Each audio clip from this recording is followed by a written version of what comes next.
So if 1 minute, so sorry.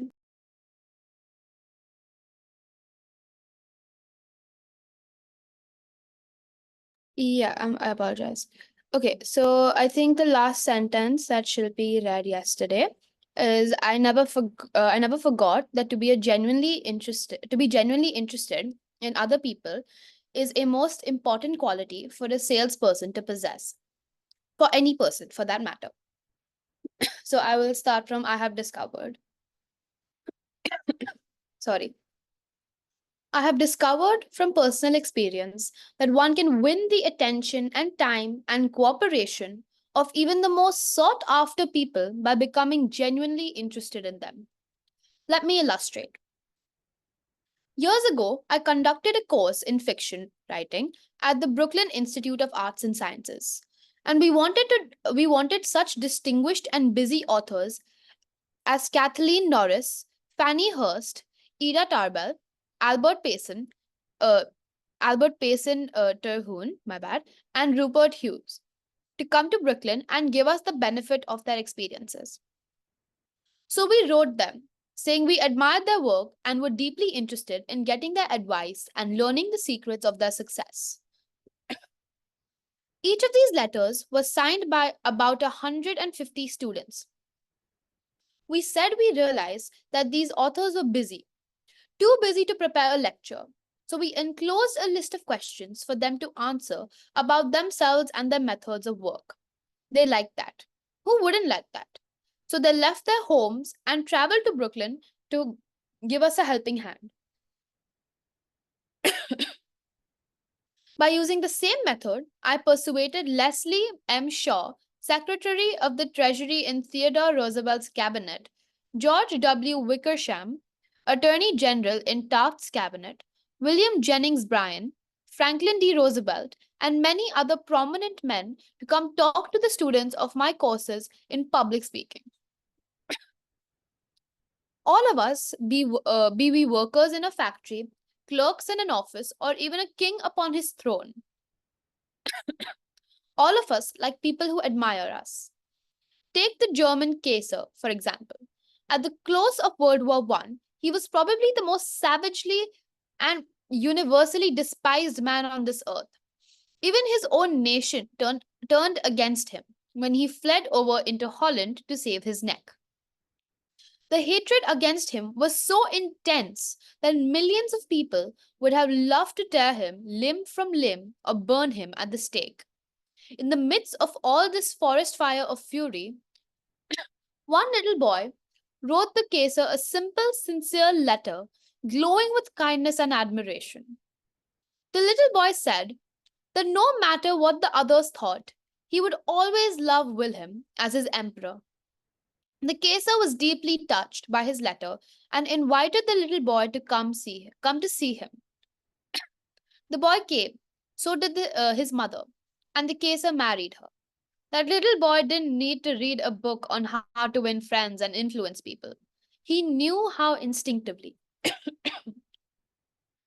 If we want to make friends, let us put ourselves out to do things for other people. Things that require time, energy, unselfishness, and thoughtfulness. When the Duke of Windsor, as Prince of Wales, he was scheduled to tour in South America before he started out on the tour, he spent months studying Spanish so that he could make public talks in the language of the country. And the South Americans loved him for it. For years, I'm sorry, I made it a point to find out the birthdays of my friends. How? Although I haven't the foggiest bit of faith in astrology, I began by asking the other party whether he believed the date of one's birth has anything to do with character and disposition. I then asked him, I'm so sorry. I then asked him or her to tell me the month and day of birth. If he or she said November 24th, for example, I kept repeating to myself, November 24th, November 24th. The The minute my friend's back was turned, I wrote down the name and birthday and later would transfer it to a birthday book. At the beginning of each year, I had these birthday dates scheduled in my calendar pad so that they came to my attention automatically. When the natal day arrived, There was my letter on Telegram. What a hit it made. I was frequently the only person on earth who remembered. If we want to make friends, let's greet people with animation and enthusiasm. When somebody calls you on the telephone, use the same psychology. Say hello in tones that bespeak how pleased you are to have the person called. Many companies train the telephone operators to greet all callers in a tone of voice that radiates interest and enthusiasm. The caller feels the company is concerned about them. Let's remember that when we answer the telephone tomorrow. Show a genuine interest in others. Not on, Showing a genuine interest in others, not only wins friends for you, but may develop in its customers a loyalty to your company. In an issue of the publication of the National Bank of North America of New York, the following letter from Rosedale, a depositor, was published. Eagle publication of the uh,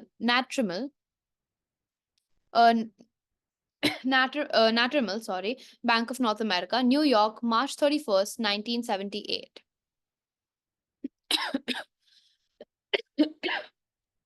I'm sorry. I would like you to know how much I appreciate your staff.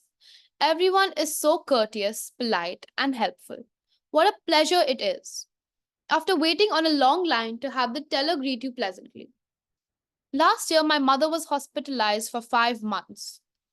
Frequently, I went to Marie Petrucello, a teller. She was concerned about my mother and inquired about her progress. Is there any doubt that Mrs. Rosedale will continue to use this bank? Charles R. Walters, of one of the large banks in New York City, was assigned to prepare a confidential report on a certain cooperation. He knew of only one person who possessed the facts he needed so urgently. As Mr. Walters was ushered into the president's office, a young woman stuck her head through the door and told the president that she didn't have any stamps for him that day. I'm collecting stamps for my 12-year-old son, the president explained to Mr. Walters. Mr. Walters stated his mission and began asking questions. The president was vague, general, nebulous. He didn't want to talk, and apparently nothing could persuade him to talk. The interview was brief and barren. Frankly, I didn't know what to do, Mr. Walters said as he related the story to the class. Then I remembered what his secretary had said to him. Stamps, 12-year-old son. And I also recalled the foreign department of our bank collected stamps. Stamps taken from letters pouring in from every continent washed by the seven seas. The next afternoon, I called on this man and sent in word that I have some stamps for his boy. Was I ushered in with enthusiasm? Yes, sir. He couldn't have shaken my hand with more enthusiasm if he had been running for Congress. He radiated smiles and goodwill. My George will love this one, he kept saying as he fondled the stamps. And look at this. This is a treasure. We spent half an hour talking about stamps and then looking at a picture of his boy. And he then devoted more than an hour of his time into giving me every bit of information I wanted, without my even suggesting that he could do it. He told me all he knew, and then he called his subordinates and questioned them. He telephoned some of his associates. He loaded me down with the facts, figures, reports, and correspondence. In the parlance of newspaper reporters, I had scoop. Here is another illustration. C.M. Nalfale Jr. of Philadelphia had tried for years to sell fuel to a large chain store organization. But the chain store company continued to purchase its fuel from an out of town dealer and haul it right past the door of Nafale's office. Mr. Nafale made a speech one night before one of my classes, pouring out his hot wrath upon chain stores, branding them as a curse to the nation. And he still wondered why he couldn't sell them. I suggested that he try different tactics. To put it briefly, this is what happened. We staged a debate between members of the course on whether the spread of the chain store is doing the country more harm than good. Namphale, at my suggestion, took the negative side. He agreed to defend the chain store and then went straight to an executive of the chain store organization that he despised and said, I'm not here to try to sell fuel. I've come to ask you to do me a favor. He then told about his debate and said, I've come to you for help because I can't think of anyone else who would be more capable of giving me the facts I want. I'm anxious to win this debate and I deeply appreciate whatever help you can give me. Here is the rest of the story in Mr. Namphale's own words. I had asked this man for precisely 1 minute of his time. It was with that understanding that he consented to see me. After I had stated my case, he motioned me to a chair and talked to me for exactly 1 hour and 47 minutes. He called in another executive who had written a book on chain stores. He wrote to the National Chain Store Association and secured for me a copy of a debate on the subject. He feels that the chain store is rendering a real service to humanity. He is proud of what he is doing for hundreds of communities. His eyes fairly glowed as he talked, and I must confess that he opened my eyes to the things I had never dreamed of. He changed my whole mental attitude. As I was leaving, he walked with me to the door, put his arm around my shoulder, wished me well in my debate, and asked me to stop in and see him again and let him know how I made out. The last words he said to me were, Please see me again later in the spring. I should like to place an order with you for fuel. To me, that was almost a miracle. Here, he was offering to buy fuel without my even suggesting it.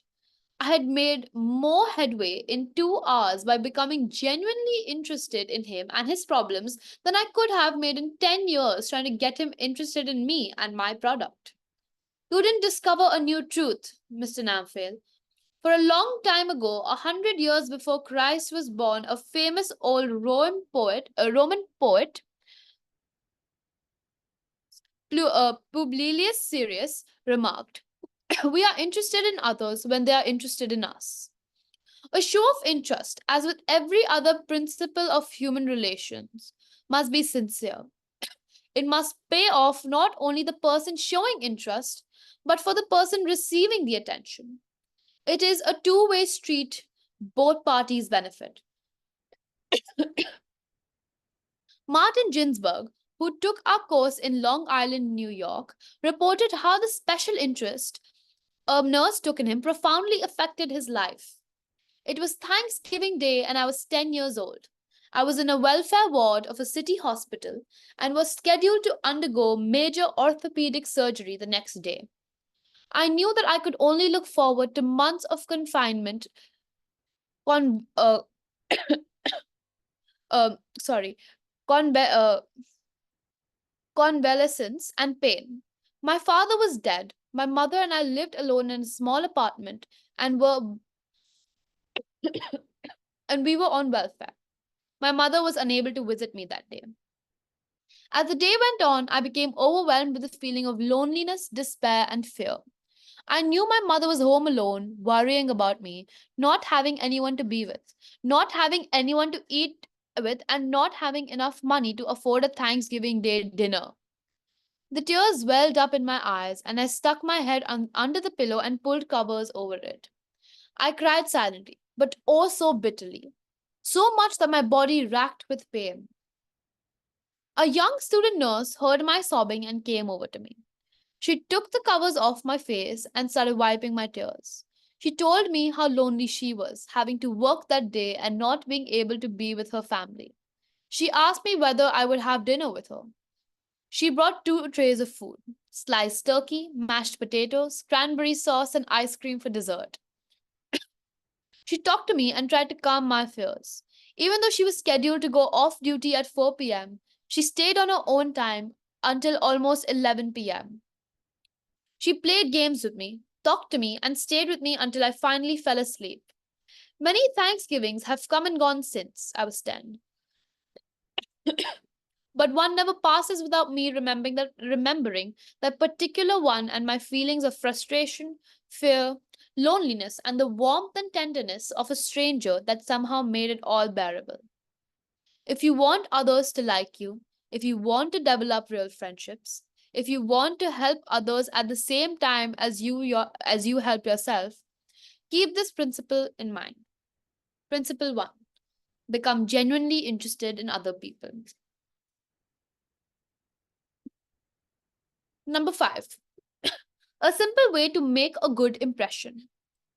At a dinner party in New York, one of the guests, a woman who had inherited money, was eager to make a pleasing impression on everyone.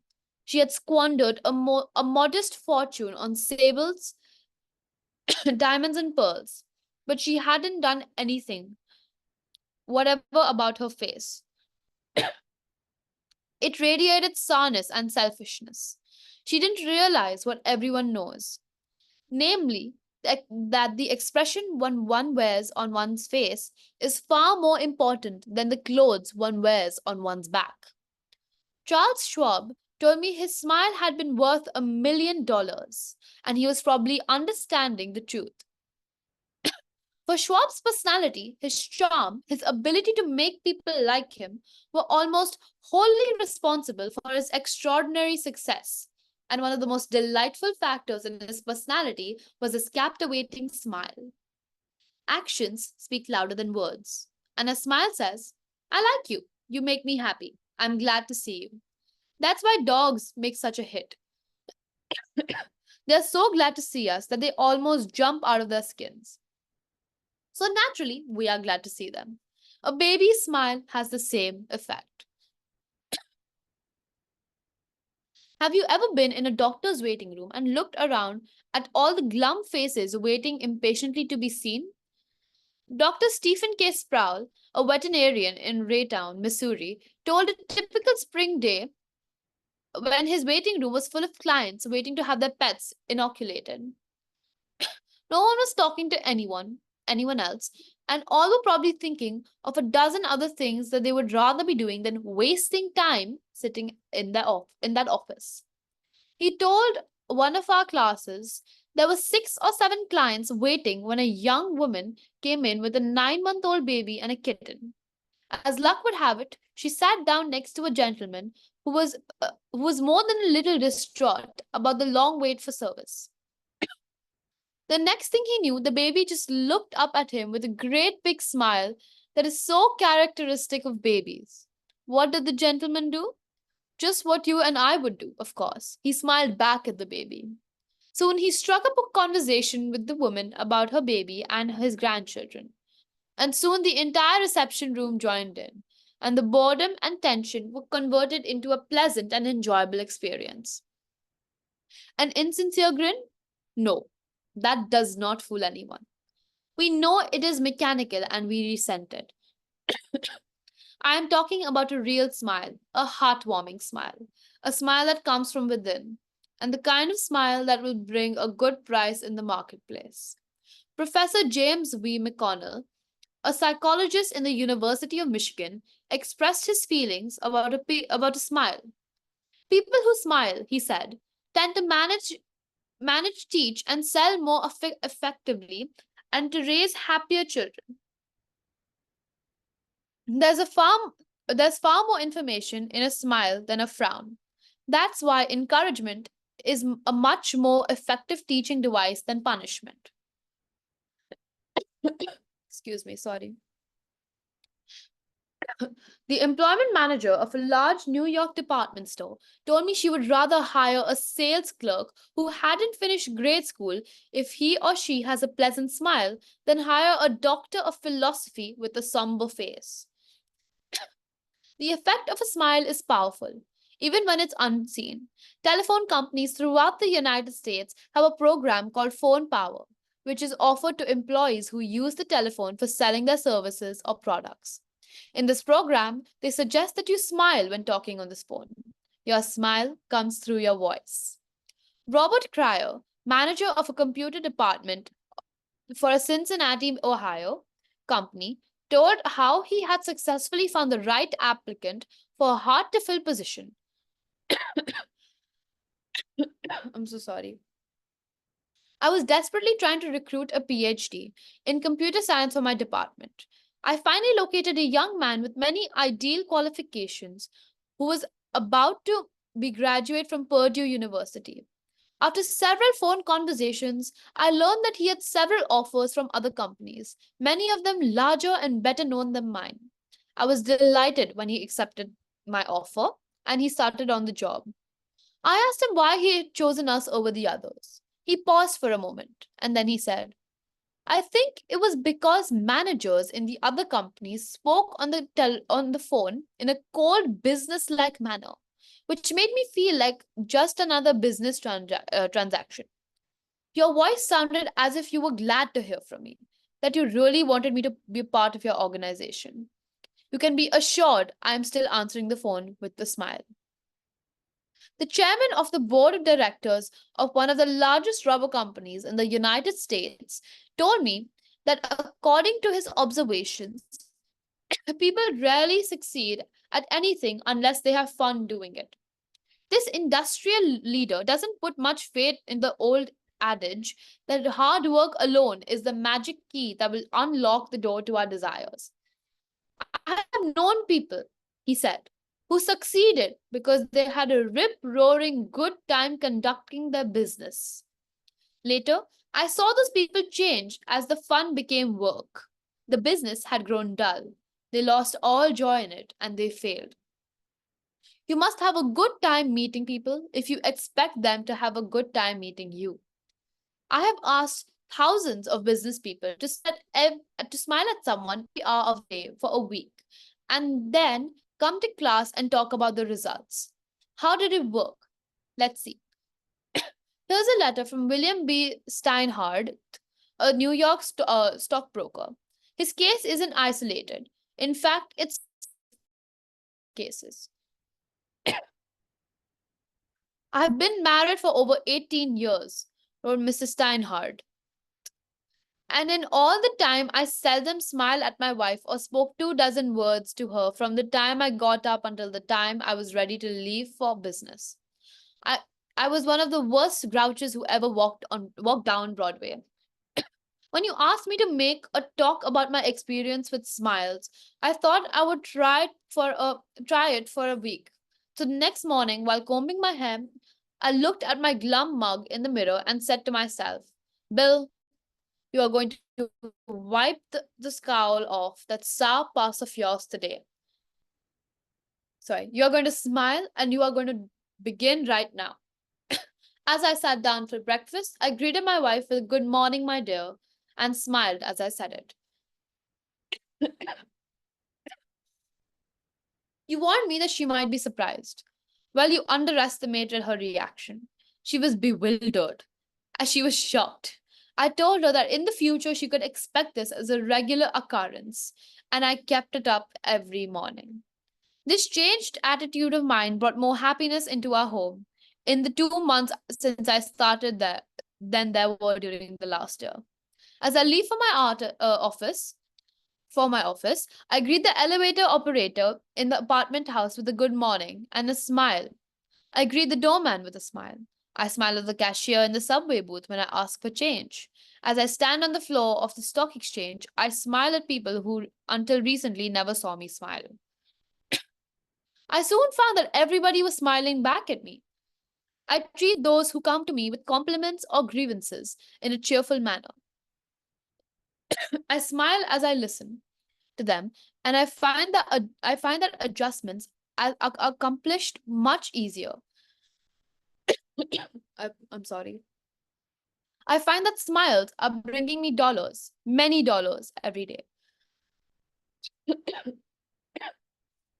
I share my office with another broker. One of his clerks is a likable young chap, and I was so elated about the results I was getting that I told him recently about my new philosophy of human relations. He then confessed that when he first came to share my office with his firm, he thought me a terrible grouch and only recently changed his mind. He said I was really human when I smiled. I have also eliminated criticism from my system. I give appreciation and praise now instead of condemnation. I've stopped talking about what I want. I am now trying to see the other person's viewpoint. And these things have literally revolutionized my life. I'm a totally different man, a happier man, richer in friendships and happiness. The only things that matter much after all. You don't feel like smiling? Then what? Two things. First, force yourself to smile. If you are alone, force yourself to whistle or hum a tune or sing. Act as if you were already happy, and that will tend to make you happy. Here is the way the psychologist and philosopher William James put it: action seems to follow feeling, but really, action and feeling go together. And by regulating the action, which is under the more direct control of the will, we can indirectly regulate the feeling, which is not. Thus, the sovereign voluntary path to cheerfulness. If if our cheerfulness be lost, is to sit up cheerfully and to act and speak as if cheerfulness were already there. Everybody in the world is seeking happiness, and there is one sure way to find it. That is by controlling your thoughts. Happiness doesn't depend on outward conditions. It depends on inner conditions. It isn't what you have or who you are or where you are or what you are doing that makes you happy or unhappy. It is what you think about it. For example, two people may be in the same place doing the same thing. Both may have an equal amount of money and prestige, and yet one may be miserable and the other happy. Why? Because of a different mental attitude. I have seen just as many happy faces among the poor peasants toiling with their primitive tools in the devastating heat of the tropics as I've seen in the air conditioned offices in New York, Chicago, or Los Angeles. There is nothing either good or bad, says Shakespeare, but thinking makes it so. Abe Lincoln once remarked that most folks are about as happy as they make up their minds to be. He was right. I saw a vivid illustration of that truth as I was walking up the stairs of the Long Island Railroad station in New York. Directly in front of me, 30 or 40 crippled boys on canes and crutches were struggling up the stairs. One boy had to be carried up. I was astonished at their laughter and gaiety. I spoke about it to one of the men in charge of the boys. Oh, yes, he said. When a boy realizes that he is going to be a cripple for life, he's shocked at first. But after he gets over the shock, he usually resigns himself to his fate and then becomes as happy as normal boys. Excuse me for one moment, so sorry.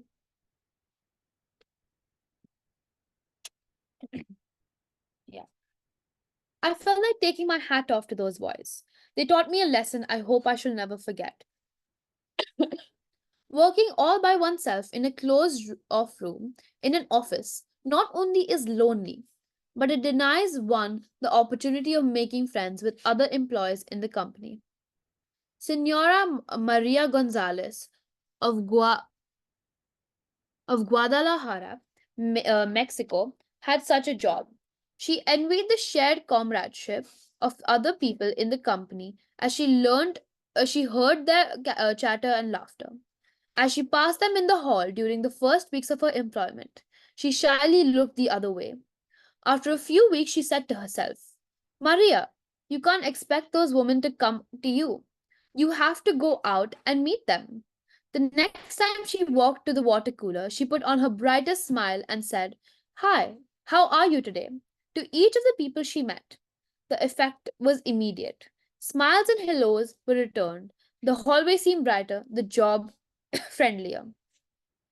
Acquaintanceships developed, and some ripened into friendships. Sorry. Her job and her life became more pleasant and interesting.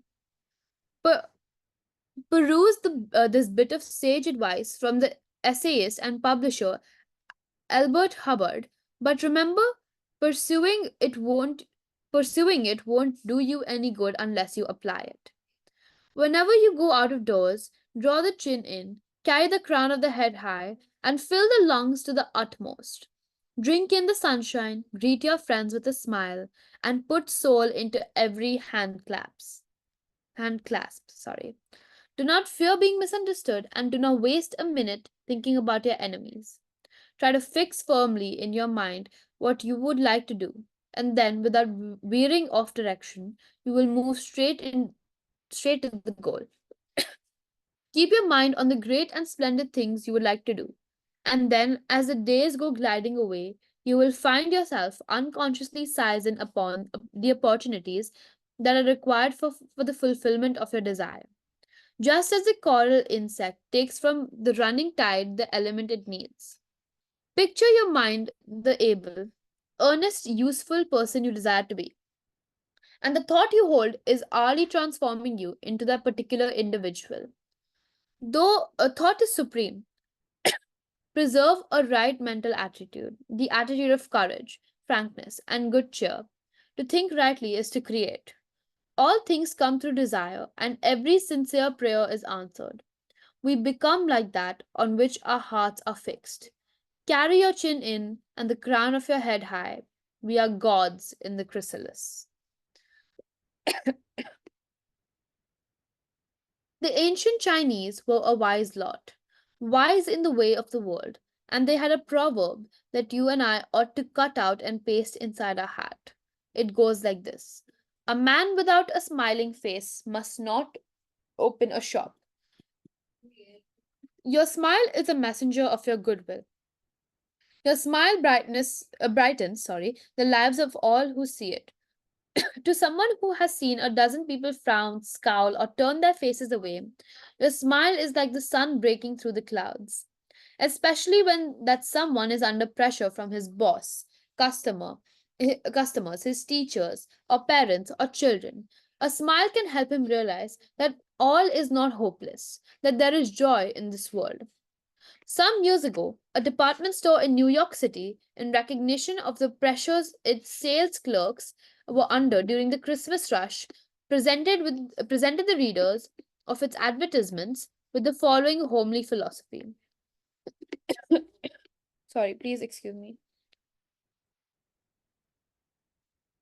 Sorry. The value of a smile at Christmas. It costs nothing but creates much. It enriches those who receive without impoverishing those who give. It happens in a flash, and the memory of it sometimes lasts forever. None are so rich they can get along without it, and none are so poor but are richer for its benefits. It creates happiness in the home, fosters goodwill in a business, and the countersign of friends. It is rest to the weary, daylight to the discouraged, sunshine to the sad, and nature's best antidote feet trouble. Yet it cannot be bought, begged, borrowed, or stolen. For it is something that is not no earthly good to anybody till it is given away. And if in the last minute rush of Christmas, buying some of our salespeople should be too tired to give you a smile, may we ask you to leave one of yours? For nobody needs a smile so much so as those who have none left to give. Principle 2: Smile. I apologize.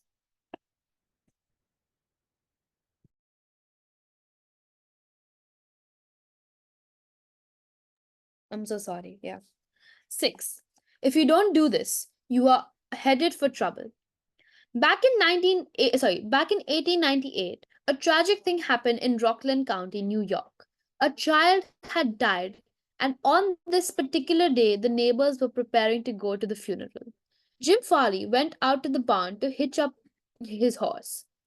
The ground was covered with snow. The air was cold and snappy. The horse hadn't been exercised for days, and as he was led out to the watering trough, he wheeled playfully, kicked both his heels high in the air, and kicked Jim Farley.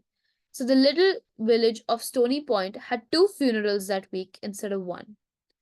Jim Farley left behind him a widow and three boys and a few $100 in insurance. His oldest boy, Jim, was 10, and he went to work in a brickyard, wheeling sand and pouring it into the molds and turning the brick on edge to be dried by the sun. This boy, Jim, never had the chance to get much education, but with his natural geniality, he had a flair for making people like him. So he went into politics, and as the years went by, he developed an uncanny ability for remembering people's names. He never saw the inside of a high school, but before he was 46 years of age, four colleges had honored him with degrees, and he had become chairman of the Democratic National Committee and Postmaster General of the United States. I once interviewed Jim Farley and asked him the secrets of his success. He said hard work, and I said, don't be funny. And then asked me what I thought were the reasons for his success. I replied, I understand you can call 10,000 people by their first names. No, you are wrong, he said. I can call 50,000 people by their first names. Make no mistake about it. The ability helped Mr. Farley put Franklin D. Roosevelt in the White House when he managed Roosevelt's campaign in 1932. During the years that Jim Farley traveled as a salesman for the gypsum concern, and during the years that he held office as town clerk in Stony Point, he built up a system for remembering names. In the beginning, it was a very simple one. Whenever he met a new acquaintance, he found out his or her complete name and some facts about his or her family, business, and political opinions. He fixed all these facts well in mind as part of the picture, and the next time he met that person, even if it was a year later, he was able to shake hands, inquire after the family, and ask about the hollyhocks in the backyard. No wonder he developed a following. 4 months before Roosevelt's campaign for president began, Jim Farley wrote hundreds of letters a day to people all over the western and northwestern states. Then he hopped onto a train and in 19 days covered 20 states and 12,000 miles, traveling by buggy, train, automobile, and boat.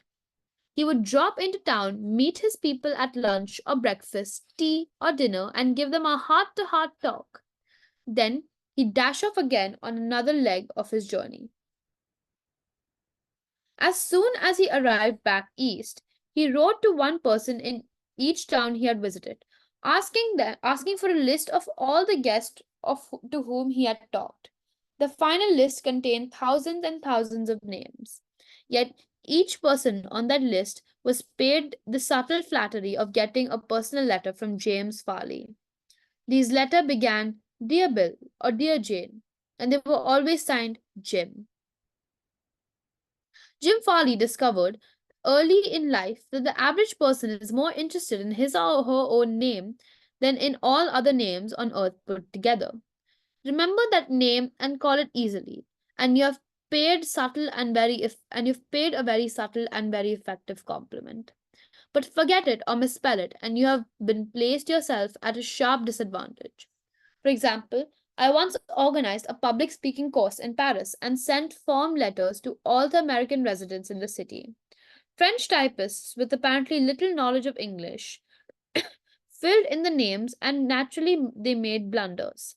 One man, the manager of a large American bank in Paris, wrote me a scathing rebuke because his name had been misspelled.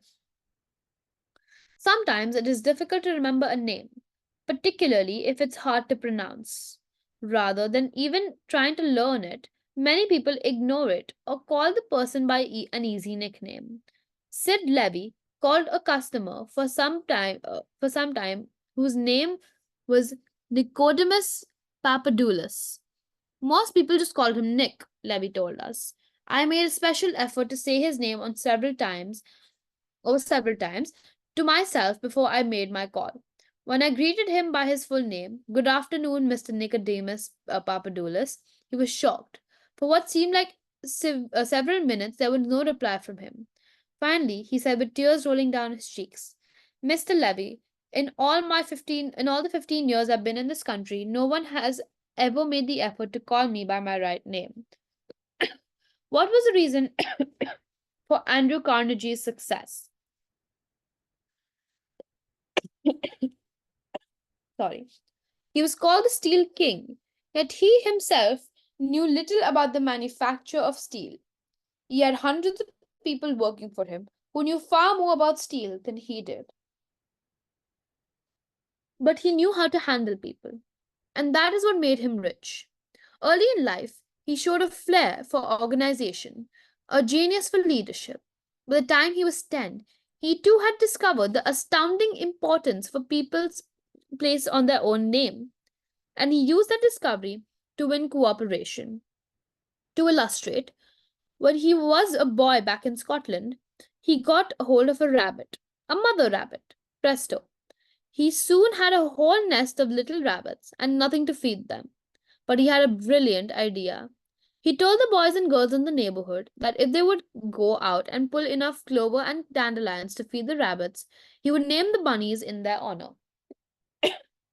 The plan worked like magic, and Carnegie never forgot it. Years later, he made millions by using the same psychology in business. For example, he wanted to sell steel rails to the Pennsylvania Railroad. J. Edgar Thompson was the president of the Pennsylvania Railroad then. So Andrew Carnegie built a huge steel mill in Pittsburgh and the the Edgar Thompson Steel Works. Here is a riddle. See if you can guess it. When the Pennsylvania Railroad needed steel rails, where do you suppose J. Edgar Thompson bought them? From Sears Roebuck? No. No, you're wrong. Guess again. When Carnegie and George Pullman were battling for each other for supremacy in the railroad sleeping car business, the Steel King again remembered the lesson of the rabbits. The Central Transportation Company, which Andrew Carnegie controlled, was fighting with the company that Pullman owned. Both were struggling to get the sleeping car business of the Union Pacific Railroad bucking each other, slashing prices and destroying all chance of profit. Both Carnegie and Pullman had gone to New York to see the board of directors of the Union Pacific, meeting one evening in the St. Nicholas Hotel. Carnegie said, "Good evening, Mr. Pullman. Aren't we making a couple of fools of ourselves?" "What do you mean?" Pullman demanded. When Carnegie expressed what he had on his mind, a merger of their two interests. He pictured in glowing terms the mutual advantages of working with instead of against each other. Pullman listened attentively, but he was not wholly convinced. Finally, he asked, "What would you call the new company?" And Carnegie replied, "The Pullman Palace Car Company, of course." Pullman's face brightened.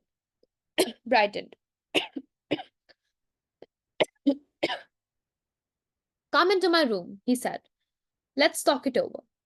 That talk made industrial history.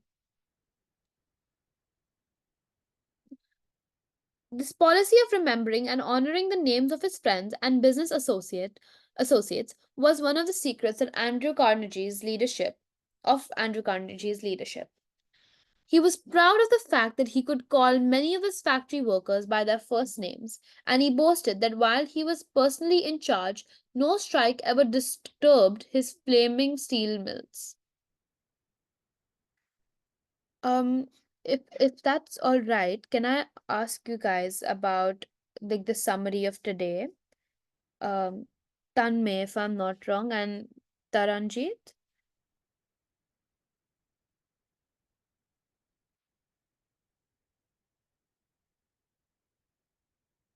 Oh, I think they left. Good evening. Good evening. Yeah. This is the lesson that we have read today. Yeah. Whatever portion we have read, first, I think the first principle is smile. And Yeah. definitely when we smile, so many things change. Yeah, a lot of things change.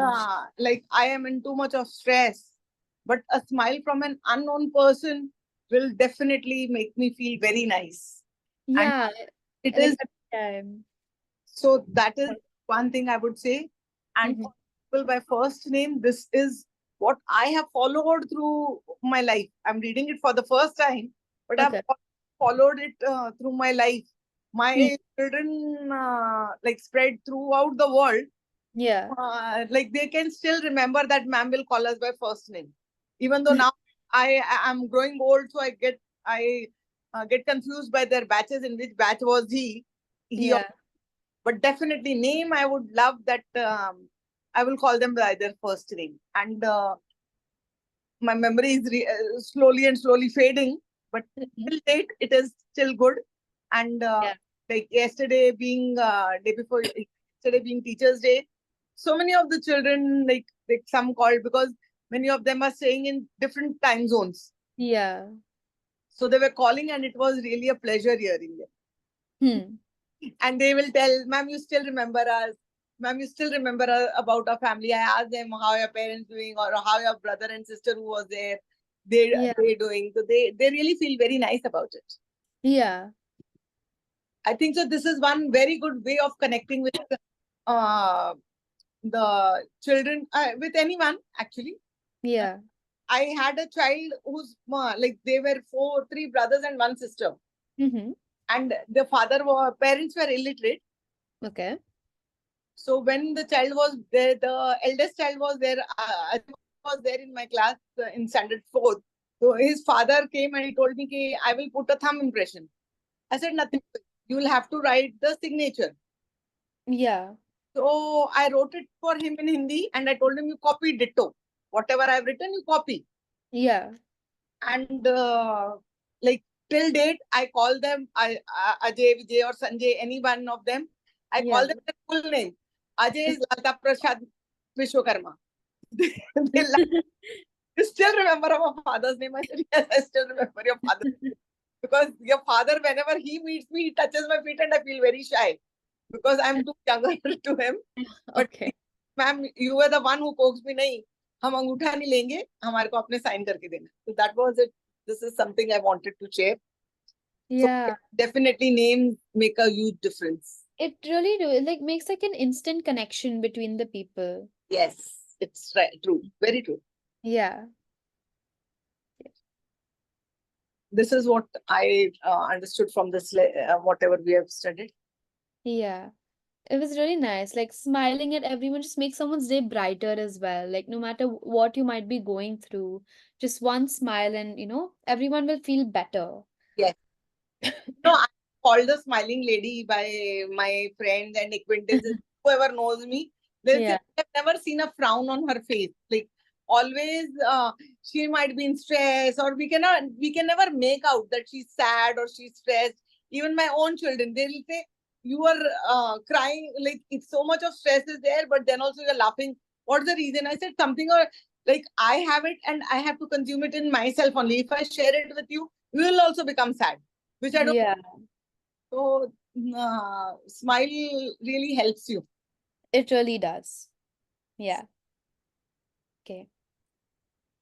Thank you so much. Thank you so I'll much. Yeah. just share something. When you are reading, put a small chip of sugar in your mouth because your throat becomes dry and you're coughing again and again. Yeah, I'm really sorry for that. I actually No, have sore I throat. becomes dry when you're reading continuously for so long. Just Hmm. put a small spoon of sugar or one mishri. I don't know what you people call it. Yeah, yeah, Mishri only. Yeah, to put one piece in that in your mouth, so then it will not happen. Yeah, because like I'm getting better from a sore throat also Yeah. right now. So I'm just coughing very like badly. I'm really sorry for that. It's okay. It's just I was thinking that it might be paining you. So I thought I'll just share this with you. Thank you so much. Thank you so much. Call it a day. Yeah. Okay, good night. Good night. Thank Bye-bye. Thank thank you you. for listening so nicely to us. Of course. Thank you so much.